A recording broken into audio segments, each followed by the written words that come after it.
Si vous étiez piégé à Staten Island et que le meurtre était rendu légal pour une durée de 12 heures, que feriez-vous? Les gens vont être massacrés et vous ne pourrez vous cacher nulle part. Je vais vous expliquer les erreurs commises, ce que vous devriez faire et comment battre l'expérience dans American Nightmare 4, les origines. Cette femme va survivre à un massacre. Naya regarde un reportage sur une expérience qui va se dérouler à Staten Island, la purge. Pendant une nuit entière, tous les crimes seront légaux, y compris le meurtre. C'est écœurant, et pour ne rien arranger, ils offrent 5 000 $ à toute personne qui se porte volontaire. Ils ont déjà installé des centres de candidature près de leur immeuble et la femme prévient son frère de quitter l'île avant que l'expérience ne commence. Après avoir rassemblé ses affaires, Naya quitte leur appartement. Mais Isaiah sait qu'ils ont déjà du mal à joindre les deux bouts, et il est prêt à tout pour aider sa sœur financièrement. Près de la tour, des centaines de personnes se sont rassemblées pour s'inscrire à l'expérience, et elles sont prêtes à tout pour obtenir de l'argent. Mais à proximité, Naya mène une manifestation contre la purge. Elle fait remarquer que le gouvernement essaie d'appâter les Américains pauvres, et affirme qu'il essaie de les pousser à s'entretuer. Dans un quartier voisin, Isaiah travaille dans la rue et vend de la drogue à des clients quand tout à coup, un psychopathe apparaît derrière lui. Effrayé, le gamin essaie de se calmer et lui demande de s'en aller. Mais Skeletor n'en a rien à faire. Il peut voir à quel point Isaiah est terrifié, et il se moque de lui en le traitant de lâche. Le frère le repousse, furieux d'être traité comme ça, et le gars sort une lame de rasoir de sa bouche avant de l'attaquer. Il s'enfuit en courant au moment où l'ami du gamin vient le soutenir en tirant sur l'homme avec son arme. Ils sortent rapidement de là et partent, mais ça donne à Isaiah une excuse pour rejoindre la purge. Pendant ce temps, le chef du gang, Dimitri, rassemble son équipe et leur ordonne de protéger leur territoire pendant la purge. Tous leurs ennemis pourraient profiter de l'occasion pour les attaquer, et ils doivent être prêts à tuer quiconque s'approcherait de leur territoire. Sur ce, la réunion est terminée, les membres du gang rentrent chez eux. Mais bientôt, tout leur quartier va se transformer en champ de bataille. Au centre d'évaluation, le frère Isaiah se porte volontaire pour l'expérience, et cet agent lui tend une boîte. Elle lui explique qu'il y a des lentilles de contact spéciales à l'intérieur qui enregistreront tout ce qu'il voit, mais qu'il ne doit les porter que s'il participe activement à la purge. Et l'agent lui promet plus d'argent s'il le fait. Ça donne au gamin une raison supplémentaire de se venger. Et une fois qu'on lui aura implanté un dispositif de pistage dans le corps, il sera officiellement un cobaye pour l'expérience la plus mortelle du monde. 1 heure avant la purge, les rues commencent à se vider et le pont de Staten Island est fermé, laissant la communauté isolée du reste de New York. Cette mère, Louisa, emmène sa fille dans une église où elle retrouve Naya. Cette femme les accueille en rassurant les amis qu'elles seront en sécurité ici. La sœur s'éloigne pour appeler son frère et lui demander s'il a pu quitter l'île. Il ment en disant qu'il est à Brooklyn, et elle le croit. Soulagée, Naya raccroche le téléphone et Isaiah voit l'occasion de mettre les lentilles de contact spéciales. Il veut participer et il est déterminé à se venger de Skeletor pour l'avoir humilié. Mais ce gars va découvrir que c'était sa plus grosse erreur. Ok, ce gamin est un crétin. Un parti extrémiste a annoncé qu'il rendait tous les crimes légaux sur son île. Et maintenant, ce gamin veut se venger d'un psychopathe violent. Le problème, c'est qu'il n'a aucun plan et aucune idée de l'endroit où se trouve sa cible. C'est pas intelligent, mais il pourrait quand même y avoir un bon moyen de s'y prendre. Et c'est pourquoi, si c'était moi, j'irais parler à des ennemis connus de Skeletor pour obtenir leur soutien et ou leurs ressources. Un homme comme lui doit avoir beaucoup d'ennemis, et chacun d'entre eux serait prêt à payer pour sa tête. Si suffisamment de personnes paient pour la mort du même gars, nous pouvons profiter de cette occasion pour non seulement nous venger, mais aussi sortir de la pauvreté en le faisant. Nous devons nous assurer que nous savons où se trouve le gars avant que la purge ne commence. Ça nous donnera un avantage stratégique parce que nous n'aurons pas à risquer notre vie pour le retrouver le seul jour où le crime est légal. Et nous pourrons planifier le meurtre de manière à avoir le contrôle. Ce serait même pas si difficile de le trouver s'il connaissait le profilage géographique. Il s'agit d'une méthodologie scientifique qui analyse les scènes de crime reliées à des tueurs en série pour déterminer où ces criminels sont le plus susceptibles de vivre. Et nous pouvons l'utiliser pour restreindre notre recherche en prenant tout ce que nous savons sur la situation, tout comme le FBI le ferait. Il est évident que nous n'avons pas les ressources dont disposent ces agences, mais nous pouvons quand même utiliser les mêmes principes de base en recherchant les crimes locaux depuis notre ordi et utiliser les données pour suivre les méthodes de ce gars, ce qui nous donnerait une longueur d'avance pour trouver sa zone de gravitation générale. Nous savons déjà qu'il opère sous le nom de Skeletor depuis au moins 2 ans, et il serait assez difficile de manquer ce dingue, parce que rien que ses cicatrices faciales l'empêchent de se fondre dans la masse. D'après son comportement erratique et ses objectifs, nous savons qu'il est complètement déséquilibré, ce qui rend très improbable qu'il puisse garder un emploi. Il n'a peut-être même pas d'adresse permanente, et il serait extrêmement improbable que cet homme soit assez lucide pour suivre une routine quotidienne. Cependant, nous savons qu'il est violent et instable, et qu'il doit bien trouver de l'argent quelque part pour acheter sa drogue. Dans cette optique, je rechercherai des schémas de crimes hyper violents avec disparition de biens ou d'argent. Ces informations devraient nous permettre de savoir où il chasse ses cibles et passe son temps. Nous pourrons alors exploiter ces modèles pour le trouver, établir un plan et le combattre à notre manière. Si Isaiah avait pensé à faire tout ça, il aurait pu se venger en minimisant les risques et en évitant de courir à découvert sans aucun plan pendant la purge. Ce soir-là, tout le monde dans la ville regarde le président annoncer le début de l'expérience et il souhaite bonne chance aux volontaires. C'est alors qu'un message d'intérêt public les avertit qu'ils sont autorisés à utiliser des armes de classe 4 et il précise que pendant la purge, tous les crimes seront légaux pendant 12 heures, y compris le meurtre. Après ces derniers mots, une alarme se met à retentir sur l'île et la purge commence officiellement. En quittant son appartement, Isaiah sort et remarque un drone qu'il survole. Il doit s'agir du gouvernement qui surveille l'expérience, et l'homme part à la recherche de sa proie, terrifié à l'idée d'être tué. Pendant ce temps, cet homme essaie de forcer un distributeur automatique de billets pour voler de l'argent. Mais Skeletor apparaît soudainement derrière lui et poignarde le gars dans la poitrine. Le psychopathe commence à se vanter auprès des personnes qui dirigent l'expérience qu'il a accompli le premier meurtre de la nuit. Et son bain de sang ne s'arrêtera pas de sitôt. À l'autre bout de la ville, le chef du gang appelle son collègue Zo pour faire le point sur leurs opérations. Et celui-ci révèle que l'un des membres du gang, Capital A, a désobéi aux ordres. Il est parti en purge. Mais Zo a de bonnes nouvelles parce que quelqu'un a envoyé des escortes pour lui tenir compagnie. Mais le chef s'en moque. Dimitri veut s'assurer de la survie de son équipe. Et il sait que les choses ne feront qu'empirer au fil de la nuit. Pendant ce temps, Isaiah coupe dans une ruelle quand il remarque qu'il y a des poupées et des nounours éparpillés dans la zone. C'est étrange. Il ramasse un jouet quand il entend des gens se moquer de lui. Dans un escalier de secours, il voit deux femmes portant les lentilles de contact et il retourne l'ours en peluche en réalisant que c'est une bombe télécommandée. Cet allié est un piège et il court droit devant lui en évitant de justesse les jouets qui explosent. Il marche dans la rue à la recherche de sa cible alors que les commerçants lui disent de reculer. Mais c'est alors qu'il voit deux voitures s'arrêter. Un groupe de gangsters sort des véhicules et ce type Capital A dit au vieil homme qu'il est là pour le purger. En lançant une brique à travers la fenêtre, les membres du gang se dirigent vers l'intérieur et Isaiah décide de s'éloigner. Mais il est surpris par un autre groupe de gangsters. Terrifié, il sort son arme, mais c'est alors que l'un d'eux le reconnaît et il réalise qu'il s'agit d'un des hommes de Dimitri. Le type remarque que le gamin porte des lentilles de contact et il comprend qu'il cherche à se venger de Skeletor. C'est embarrassant à quel point il a raison. Et l'homme l'invite à une fête en bas de la rue en suggérant qu'il pourrait y trouver le psychopathe. Le gamin accepte et part avec les gangsters qui les suivent dans une rue pleine de monde. Ils se sont tous rassemblés pour s'amuser au lieu de tuer ou de commettre des crimes. Mais bientôt, cette fête va se transformer en massacre. C'est alors qu'Isaiah remarque que tout le monde commence à sortir son téléphone, à chuchoter à propos d'une vidéo horrible et il voit une vidéo qui a été rendue publique. C'est choquant de voir le premier meurtre de la nuit, mais ça lui rappelle pourquoi il a rejoint l'expérience. Les gangsters préviennent le gamin que le psychopathe est dangereux, mais il s'en moque et s'en va en laissant ses amis derrière lui. Isaiah ne réalise pas que le tueur vient de trouver les fêtards et qu'il est sur le point de se lancer dans une série de meurtres. Ok, chercher Skeletor à une fête n'est pas une mauvaise idée. Nous savons que c'est un tueur violent avec peu de ressources et qu'il veut attirer l'attention sur ses crimes. Tuer des gens désarmés à une fête est exactement ce qu'il ferait. Ceci étant dit, ce gamin vient d'être témoin d'un meurtre horrible commis par le psychopathe qu'il chasse. Et s'il ne fait pas attention, il finira par être le deuxième meurtre de cette nuit. En gardant ça à l'esprit, laisser ses amis dans une fête bondée pour chercher ce type est un excellent moyen de perdre un rein. Dans un endroit aussi bondé, il n'a aucun plan pour savoir quoi faire s'il trouve Skeletor. Tirer avec son arme dans la foule tuera des innocents. Il a vu la vidéo du premier meurtre de la purge quelques instants plus tôt et sait que Skeletor préfère les armes de contact d'après ses précédentes rencontres avec lui. Ce qui signifie que dans cette fête bondée, Skeletor a un autre avantage majeur. Avec un peu de prévoyance, il aurait pu trouver Skeletor beaucoup plus facilement et se mettre dans une meilleure position pour faire quelque chose de cette information. S'il pensait vraiment que Skeletor serait ici, il aurait dû demander aux personnes en marge de la fête si elles l'avaient vu. Si personne dans les environs immédiats n'avait repéré l'homme, alors il ne serait probablement pas là. Mais si c'était le cas, alors nous saurions où commencer à chercher. Il aurait aussi pu trouver un endroit surélevé et examiner la scène d'en haut. N'importe lequel des arbres ou des toits bas serait un terrain idéal, et l'escalade des murs comme un parcours rendrait la chose facile et rapide. Maintenant, il doit faire très attention en grimpant sur le toit de la maison, parce qu'il sera exposé. Il peut donc demander à un ami de surveiller ses arrières et faire le tour et grimper depuis l'extérieur de la fête. Skeletor ne se fond pas dans la masse et ne serait pas trop difficile à repérer depuis les hauteurs. Il est également important de penser au fait que tout ce qu'il fait est actuellement enregistré et montré aux infos. Donc la façon dont il agit dans cette situation est importante.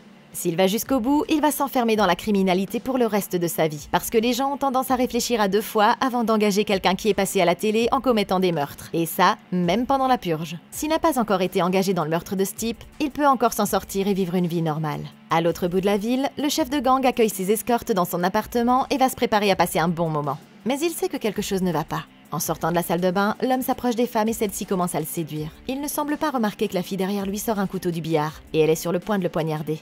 Mais il se retourne tout à coup pour l'arrêter à la dernière seconde. L'autre femme lui assène un coup dans le dos et l'homme est projeté à travers la pièce. Dimitri réalise qu'elles ont dû être envoyées pour l'assassiner et il les combat brutalement. Il parvient à les maîtriser toutes les deux et les fait tomber au sol en exigeant de savoir qui les a engagées. C'est alors qu'elle révèle qu'il s'agit de Capital A, le membre du gang qui est allé participer à la purge. Il l'a trahi. Pendant ce temps, Skeletor se promène à la fête à la recherche de sa prochaine victime, quand une fille commence à danser avec lui. Elle se retourne pour faire face à l'homme et le psychopathe en profite pour lui planter vicieusement son couteau dans le corps. Tout le monde autour d'eux est trop occupé à faire la fête pour le remarquer, jusqu'à ce qu'il commence à poignarder un homme à plusieurs reprises, leur faisant réaliser que quelqu'un est en train de purger. Terrifié, toute la foule s'enfuit et se disperse. Mais soudain, il entend quelqu'un armer un pistolet. Se retournant, le tueur voit qu'il s'agit d'Isaiah et il le défie d'appuyer sur la gâchette. Mais il n'y parvient pas. Agissant rapidement, le psychopathe lui arrache l'arme des mains et le gamin s'enfuit. Il n'a pas eu le courage de tirer. Et maintenant, le tueur va le traquer jusqu'à ce que l'un demeure. Cherchant un endroit où se cacher, le frère entre dans un entrepôt abandonné et voit un groupe de purgeurs en train de fumer. Mais c'est alors qu'il le repère. Il s'enfuit aussi vite qu'il le peut, mais glisse et tombe au sol. Le gamin se remet sur pied et trouve une pièce où se cacher. Mais il y a un problème. En tombant, Isaiah s'est coupé la jambe et les purgeurs sont toujours à sa recherche. C'est alors que sa sœur appelle, et il lui répond, révélant qu'il se cache dans un entrepôt de Staten Island. Inquiète, la jeune femme part immédiatement à la recherche de son frère, et elle se faufile dans les rues, en veillant à ne pas se faire prendre. Soudain, un fil se glisse autour de sa cheville et la déséquilibre. La femme s'écrase sur le sol et est traînée vers une grille métallique où un purgeur tente de l'attraper. Terrifiée, la femme sort une bombe lacrymo et l'asperge en plein dans les yeux, obligeant l'homme à la lâcher. Elle s'enfuit immédiatement vers l'entrepôt où Isaiah se cache et lui envoie un message pour lui faire savoir qu'elle est là. Ok, ça a très vite mal tourné, et tout se résume à une erreur majeure. Il était bien trop proche du psychopathe. Isaiah a annoncé sa présence avec le clic de son arme, et il s'est tenu assez près d'un fou furieux pour pouvoir sentir son haleine. Il n'aurait pas pu s'y prendre de la pire façon, même s'il avait essayé. En effet, si Isaiah avait été sur le toit d'un de ces bâtiments quand la foule s'est dispersée, Skeletor aurait dû courir vers un homme armé et grimper sur le toit avant de pouvoir utiliser son arme. Dans tous les cas, il était trop près. L'intérêt d'une arme à feu, c'est que vous pouvez tuer quelqu'un d'assez loin pour qu'il ne puisse pas vous atteindre. S'il s'était donné plus de temps et avait mis plus de distance, il aurait été beaucoup plus facile de rester calme et d'appuyer sur la gâchette en essayant plusieurs fois d'y arriver. Ce psychopathe est terrifiant, donc si c'était moi, je voudrais qu'il y ait le plus de distance possible entre nous deux pour pouvoir tirer. Maintenant, il y a une autre approche qui pourrait fonctionner à notre avantage, et c'est si nous nous arrangeons pour piéger le criminel dès le début. Si Isaiah s'était coordonné avec les ennemis de Skeletor et avait promis de le leur ramener, on pourrait s'attendre à ce que quiconque ayant une vendetta aurait été prêt à aider, tant qu'il était sûr de pouvoir s'en tirer. Nous aurions même pu gagner de l'argent en leur disant que nous leur livrerons leur ennemi, moyennant une petite commission d'intermédiaire. Et tout ça aurait eu beaucoup plus de sens compte tenu des risques encourus. La démonstration d'un comportement paniqué ou lâche aurait au contraire pu être utilisée pour attirer le psychopathe dans une zone de meurtre prédéfinie où ses ennemis l'auraient attendu pour l'éliminer. C'est gagnant-gagnant. Mais au lieu de ça, Isaiah n'avait aucune idée de l'endroit où il allait et il a couru directement dans un bâtiment sans savoir s'il y avait une autre sortie. Il aurait pu facilement se retrouver dans un cul-de-sac ou tomber sur un autre groupe de purgeurs. S'il avait fait tomber Skeletor sur un groupe de ses potes de gang, on aurait pu passer pour des lâches à leurs yeux, mais il y a de fortes chances qu'il l'aurait tué pour nous. Je dois également souligner que la suppression des lentilles de contact lumineuses était une bonne idée, mais elle est arrivée bien trop tard. Honnêtement, aucune somme d'argent ne me ferait accepter un dispositif de traçage et ne me ferait porter ces trucs. Mais Isaiah aurait dû retirer les lentilles dès qu'il a réalisé qu'il n'avait pas le courage de tuer ce type. La raison, c'est que quand vous fuyez et que vous vous cachez d'un psychopathe avec vos yeux bleus lumineux, c'est un bon moyen de donner à votre poursuivant une idée de l'endroit où vous vous trouvez. S'il s'était coordonné avec les autres ennemis de Skeletor, il aurait pu avoir du renfort ou même une équipe entière travaillant à ses côtés. Ils auraient pu organiser une fausse retraite d'Isaiah pour attirer Skeletor dans ce bâtiment avec des ennemis à l'affût, puis bloquer la sortie. Ils auraient pu le piéger et le tuer, et il n'y aurait rien eu qu'il aurait pu faire pour s'échapper. Pendant ce temps, son frère est toujours dans la pièce quand un purgeur à sa recherche passe et regarde par la fenêtre. Réfléchissant rapidement, le gamin ferme les yeux pour que l'homme ne voit pas ses lentilles lumineuses, et heureusement, le purgeur s'en va.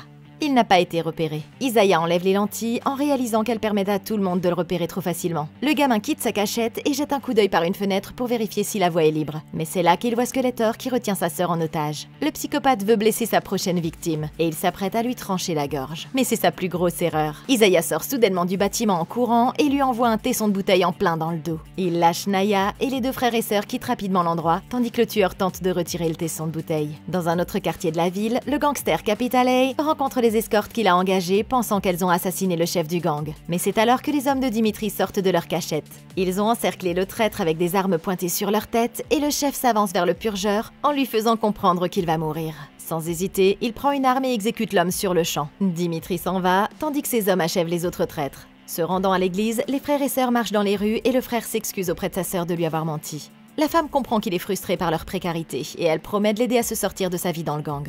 Mais c'est alors qu'un homme en imperméable s'approche d'eux. Il recule alors qu'il tient les frères et sœurs sous la menace d'une arme et le supplie de les laisser tranquilles. Mais ils refusent. Soudain, l'homme tire avec son arme, les aspergeant d'eau. Et ils s'enfuient. Ils viennent de se faire avoir avec un pistolet à eau. Mais bientôt, les corps vont s'accumuler. Les frères et sœurs continuent de marcher dans la rue quand ils entendent des motards au loin. Ils se cachent rapidement derrière cette jardinière alors que ces purgeurs passent à toute vitesse devant eux. Mais c'est étrange. Ils ne ressemblent en rien aux personnes qu'ils ont vues jusque-là. Et ils vont bientôt découvrir en direct à quel point ces purgeurs peuvent être brutaux. Dans une autre rue, Dimitri et son gang roulent sur la route quand un camion en flammes les percute. Le chef de gang se réveille dans la voiture à l'envers alors que des hommes armés commencent à tirer sur son véhicule de renfort avec des armes puissantes. Il sait que ces types sont plus dangereux qu'il n'y paraît et il sort du véhicule en rampant, décidant de prendre les choses en main. Dimitri tue un des purgeurs par derrière et vole son arme automatique pour abattre les autres. Après s'être occupé des tireurs, il contacte un membre de son gang et lui demande d'amener toute l'équipe ici.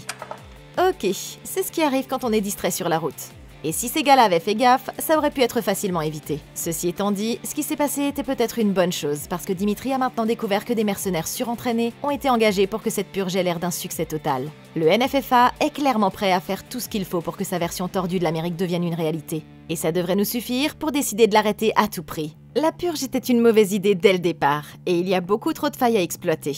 Au final, tout le monde va essayer de résoudre ses problèmes existentiels par le meurtre, et la société va s'effondrer complètement. Il est très peu probable que ça réduise la criminalité le reste de l'année, et nous devons élaborer une stratégie à plusieurs volets pour mettre fin au NFFA avant qu'il ne devienne trop puissant pour être arrêté. Si c'était moi, je commencerais à enregistrer la fusillade et j'expliquerais ensuite à la caméra comment je savais que ces hommes étaient des mercenaires, en enregistrant certains des échanges radio pour prouver mes dires. Je parlerai à la caméra au fur et à mesure et je ferai preuve d'autant de transparence que possible au début de tout ça. Je voudrais informer le public et faire passer mon message aussi vite que possible sans compromettre la position de mon équipe. Mais le timing est essentiel ici. Une fois qu'ils sont tous morts, Dimitri devrait prendre le temps de fouiller les corps pour trouver une identité ou des indices qui pourraient nous dire d'où ils viennent. Et si nous avons de la chance, nous pourrons alors détruire la crédibilité du NFFA et mettre fin à la purge pour toujours. Et évidemment, il devrait aussi piller les corps parce qu'ils n'auront plus besoin de rien. Dimitri prend un kit oreillette et c'est la chose la plus importante qu'il ait pu faire, parce que ça lui donne un avantage en termes d'information qui sera crucial pour gagner la guerre. Il peut désormais entendre tous les échanges radio de ses ennemis et savoir où ils se trouvent ou ce qu'il prévoit de faire ensuite. Aussi intelligent que ça puisse être, il a manqué une énorme opportunité d'obtenir des preuves tangibles pour son cas. Il aurait dû commencer par enregistrer les conversations radio des talkie-walkie avant de les envoyer à toutes les agences de presse du pays. Après avoir mis ça en place, il est toujours temps que nous nous battions contre eux et que nous utilisions toutes les astuces et ressources dont nous disposons pour gagner. Pendant ce temps, les frères et sœurs atteignent presque l'église, mais ils sont horrifiés de voir que les motards l'ont déjà saccagée, et ils ont tué les innocents qui s'y trouvaient. Naya n'arrive pas à croire que quelqu'un puisse être aussi cruel, et une fois que les purgeurs sont partis, la fratrie va voir si quelqu'un a survécu. Et ils montent les escaliers quand soudain la mère, Louisa, sort de sa cachette avec sa fille. Soulagée, Naya demande ce qui s'est passé. La femme explique que les purgeurs ont abattu toute la congrégation sans pitié. Elle ne doit son salut que parce qu'elle a fait la morte. Et la sœur demande si sa voisine Dolores a également survécu. Mais la mère ne le sait pas. Le frère essaie d'appeler la femme, mais son téléphone est éteint. C'est alors qu'ils entendent des coups de feu au loin. Les rues devenant trop dangereuses, les survivants se dirigent vers l'appartement des frères et sœurs pour se mettre à l'abri. Mais ils vont bientôt découvrir que c'est un piège mortel. Sur la route, Dimitri et sa bande examinent les cadavres des purgeurs et découvrent qu'ils ont tous le même tatouage. Ce motif est uniquement porté par des mercenaires qui louent leurs services, et c'est un signe que le gouvernement interfère avec l'expérience. Ils trouvent une oreillette et entendent quelqu'un signaler qu'une escouade a fini de tuer des gens dans une rue voisine. Les gangsters s'y rendent et jettent un coup d'œil au corps. Mais c'est horrible. Les soldats n'ont montré aucune pitié pour leurs victimes, et ça rend Dimitri furieux. L'un de ces hommes insiste sur le fait qu'ils doivent rentrer chez eux pour se mettre en sécurité. Mais Dimitri leur fait comprendre qu'ils vont traquer ces escadrons de la mort. Proche de leur tour, les survivants se dirigent vers l'entrée quand un purgeur les attaque à la machette.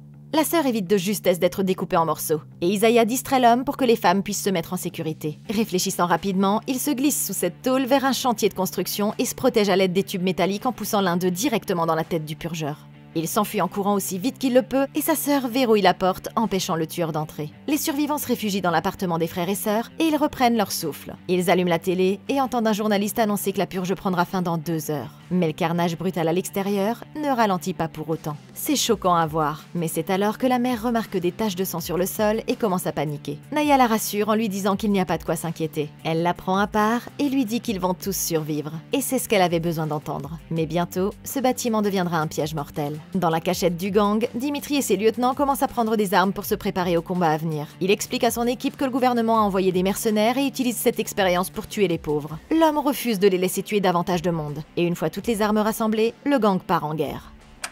Ok, comme nous ne savons pas combien ils sont, ni à quel point ils ont été entraînés, une mauvaise approche signifie que le gang pourrait se faire tuer s'il ne fait pas attention. On ne sait pas de quoi les mercenaires sont capables s'ils décident de rassembler leurs forces et de faire tomber le gang. Mais si Dimitri joue bien ses cartes, il a plusieurs avantages énormes ici. Et les avantages de Dimitri se résument en une seule chose en fait, l'information. Les mercenaires n'ont aucune idée qu'ils sont attaqués. Et plus longtemps Dimitri peut maintenir cette situation comme ça, mieux ce sera. Il faut également souligner que les mercenaires ne connaissent pas non plus la configuration du terrain. Ces soldats ont été pris dans tout le pays, ce qui signifie que la plupart d'entre eux n'ont probablement jamais vu Staten Island avant aujourd'hui, alors que les hommes de Dimitri sont ici depuis longtemps et seront facilement capables d'emprunter des rues secondaires. Enfin, nous avons l'oreillette. Ça n'a peut-être pas l'air de grand-chose, mais simplement grâce à ce truc, ils peuvent écouter tous les échanges radio des mercenaires, ce qui signifie qu'ils peuvent savoir où ils seront, quand ils y seront et ce qu'ils y feront. Ils seront également en mesure de savoir si l'ennemi se rend compte que quelque chose ne va pas. Enfin, ils peuvent utiliser les radios pour appeler des personnes en renfort et les attirer dans des pièges. Ils disposent également de quelques explosifs qui entreront en jeu pour égaliser le terrain de jeu de façon majeure. Tout ça nous prépare à utiliser des tactiques de guérilla de façon importante. Et la bonne nouvelle, c'est que l'histoire regorge d'exemples où ce style de stratégie a été efficace dans des environnements urbains denses. La raison en est qu'il y a beaucoup de cachettes et que la manœuvre des grandes forces de frappe devient presque impossible dans une jungle urbaine aussi dense. Heureusement pour nous, notre défenseur a l'avantage dans cette situation, et nous pouvons prendre quelques notes des officiers de SAS qui composent l'une des meilleures unités de forces spéciales antiterroristes. Par exemple, nous pouvons attirer les insurgés armés dans des embuscades et utiliser des officiers SAS apparemment anonymes comme appât. Ils sont également connus pour soulever des groupes de combattants ennemis qui se sont rendus et fournir de l'aide aux victimes en cours de route pour secourir les habitants. En gardant ça à l'esprit, nous pouvons suivre leur exemple en apportant notre aide aux victimes locales et en leur fournissant encore plus de soutien. Nous devons sauter sur les nouveaux renseignements en frappant vite et fort avant de disparaître à nouveau. Enfin, nous pouvons utiliser contre eux leur connaissance de notre menace grandissante. Et en développant une campagne sur les réseaux sociaux qui commencerait à prendre racine, davantage de citoyens se soulèveront pour nous aider à arrêter les mercenaires du NFFA. De retour à l'appartement, le groupe entend la femme Dolores frapper à la porte, et le frère la laisse entrer. Elle a réussi à survivre au massacre de l'église. Et la femme commence à se plaindre de tout ce qu'elle a dû affronter pour revenir ici, ce qui fait rire les survivants. Et ils sont tous soulagés que leur ami vive et de pouvoir assister à un autre jour. Mais c'est alors que les frères et sœurs regardent dehors. Des incendies ont été allumés dans tout Staten Island, et ça leur rappelle brutalement que la purge n'est pas encore terminée. Dans une autre partie de la ville, des survivants sont attaqués par les escadrons de la mort du gouvernement, mais ils se font massacrer et sont à court de munitions. Il est clair qu'il n'y a plus aucun espoir de s'en sortir vivant, mais ils refusent de se rendre sans se battre. Un vieil homme commence à leur remettre des armes blanches et ils attendent que les soldats entrent dans le bâtiment avec des armes à feu. Mais quelqu'un lance une bombe fumigène. Soudain, l'escadron de la mort est attaqué par Dimitri et son gang, qui les tue brutalement un par un. Une fois les mercenaires morts, ils accueillent les autres survivants et leur donnent des armes pour se protéger. Mais c'est alors qu'une voix signale dans l'oreillette que les soldats se rassemblent dans les cités. Il est clair que le gouvernement essaie d'éliminer un maximum de personnes avant la fin de la purge, et ils doivent s'y rendre dès que possible. De retour à l'appartement, les survivants regardent par la fenêtre et sont horrifiés de voir un convoi de véhicules se dirigeant droit vers eux. Dans les rues en contrebas, Dimitri arrive avec son gang et il commence à organiser ses hommes pour qu'ils puissent attaquer les mercenaires. Mais c'est alors que Stipe remarque des drones volant au-dessus de sa tête. Les machines commencent soudainement à tirer sur les hommes et le chef de gang est poussé sous la voiture par son ami. C'est une exécution brutale, et il ne peut rien faire pour sauver les autres. Quand les tirs s'arrêtent enfin, il rampe pour aller voir les membres du gang et ils sont tous morts, sauf un. Ce dernier s'accroche à peine à la vie, et il dit à Dimitri de se diriger vers les tours avant qu'il ne soit trop tard. Pendant ce temps, dans l'appartement, Naya et les autres réalisent que les personnes qui envahissent leur tour ne sont pas de simples purgeurs, mais une dangereuse milice. Ils arrivent de tous les côtés, et la femme leur dit qu'ils n'ont pas d'autre choix que de rester ici. C'est alors qu'elle reçoit un appel de Dimitri qui l'avertit que ses soldats vont tuer tout le monde à chaque étage. Elle doit se cacher, et il la rassure en disant qu'il va venir. Sur ce, il raccroche le téléphone et entre dans le bâtiment, déterminé à sauver ses amis. À l'intérieur, il se ferait prudemment un chemin à travers les couloirs remplis de cadavres et suit l'escadron de la mort. À un des étages, l'homme trouve un boîtier électrique et élabore un plan astucieux. Il coupe l'électricité de tout le bâtiment et utilise les lumières d'urgence clignotantes pour tendre une embuscade brutale aux soldats. Ok. Tout d'abord, si Naya avait réfléchi rapidement, elle aurait pu garder son appartement en sécurité en les combattant avant même qu'ils n'entrent dans le bâtiment. Ils savaient tous que ces gars venaient pour tuer des gens, et la seule chose qu'ils ont pensé faire avec cette information était de se cacher et de sortir une arme. La vérité, c'est qu'avec quelques cocktails Molotov, elle aurait pu sérieusement blesser ou tuer certains d'entre eux, et gagner assez de temps pour que son super ex arrive et sauve le monde. Maintenant, bien que le plan de Dimitri pour tuer les forces au pouvoir soit assez bon, je pense qu'il aurait pu faire mieux. Cette stratégie n'empêche pas immédiatement les mercenaires de tuer des innocents, et ça risque de faire des victimes en cours de route. Il doit les faire sortir rapidement du bâtiment pour pouvoir se battre à sa façon et mettre fin aux pertes le plus rapidement possible. Il aurait pu sauver beaucoup plus de vies et tous les tuer en un seul coup débilitant avec beaucoup moins de risques pour lui-même s'il les avait attirés dehors et avait pris le temps d'installer un piège. Le plan que nous allons utiliser est étonnamment similaire à la tactique utilisée par Oda Nobunaga lors de la bataille d'Okeazama. Il était gravement dépassé en nombre par un seigneur de guerre du nom d'Imagawa Yoshimoto, qui voulait faire passer son clan pour tenter de s'emparer de la capitale. Oda était en infériorité numérique de 10 contre 1, et il a réussi à vaincre l'armée ennemie en faisant croire que son armée était stationnée à Senshoji, un temple fortifié, en installant des drapeaux et des bannières de guerre. Il a ensuite manœuvré son armée autour d'une colline sous le couvert du mauvais temps et a attaqué le camp de guerre de Yoshimoto alors que ses hommes pensaient encore qu'ils étaient à des kilomètres. Cette bataille a changé le paysage du Japon pour toujours, et nous pouvons utiliser une tactique similaire ici pour détruire les mercenaires assaillants et sécuriser la zone. Si c'était moi, j'appellerais d'abord des renforts d'urgence par radio, assez près pour qu'ils répondent, et assez loin pour me donner le temps nécessaire à la mise en place d'explosifs et à leur fixation à des bidons d'essence à moitié pleins. Ensuite, je ferai croire qu'il y a des gens armés à l'intérieur, et quand ils s'approcheront, nous tirerons quelques coups de feu pour faire comprendre le danger de la situation, et nous déclencherons le détonateur pendant qu'ils courront à l'intérieur pour sauver leurs coéquipiers. De cette façon, le groupe le plus important sera éliminé, et après avoir nettoyé les rues de la majorité des petits groupes, nous aurons sauvé autant de vies que possible. Mais je ne m'arrêterai pas là. Si le NFFA pense qu'il peut profiter d'un territoire de laissé pour compte, c'est qu'il a autre chose en tête. Si j'avais la preuve claire qu'ils ont engagé des mercenaires, je continuerais sur le sentier de la guerre et j'agirais rapidement pour mettre fin au conflit le plus vite possible au cours des prochains mois. Les habitants de Staten Island sont forts et soudés, les personnes parfaites pour lancer une rébellion contre un pays qui essaie activement de vous faire tuer. Après ce soir, je serais surprise que plus d'une poignée de personnes restent de leur côté. Et avec notre campagne d'information, la conscription de soldats pour notre révolution ne sera pas difficile. Nous devrions également envisager de nous inspirer de Sun Tzu en mettant en place un centre de commandement pour que Dimitri obtienne des informations à jour concernant le paysage de la guerre, créant un corps vivant d'intelligence sur lequel il pourra baser ses décisions et donner des ordres. De cette façon, il peut commencer à contrôler une force plus importante à mesure qu'elle se développe, et plus tard, utiliser des espions pour infiltrer le NFFA et le perturber de l'intérieur. Avec un peu de bonne vieille guerre et d'espionnage, nous pouvons utiliser cette nuit pour lancer une campagne de base qui changera la trajectoire de l'ensemble des États-Unis. Pendant ce temps, Naya et les autres barricadent la porte de la chambre avec des meubles avant de chercher des armes. Ils trouvent un revolver avec 5 balles restantes et quelques couteaux. Mais les soldats vont bientôt arriver. C'est terrifiant. La sœur dit alors à la mère de se cacher dans le placard avec sa fille, pendant que les autres tentent une embuscade à l'escadron de la mort. Le plan étant établi, elle se cache rapidement. C'est alors que les mercenaires font irruption dans la pièce à la recherche d'autres victimes. La sœur commence à leur tirer dans les jambes et les hommes tombent sur le sol alors que les autres survivants les poignardent rapidement à mort. C'est brutal. Un autre soldat entre dans la pièce mais il est soudainement abattu d'une balle dans la tête.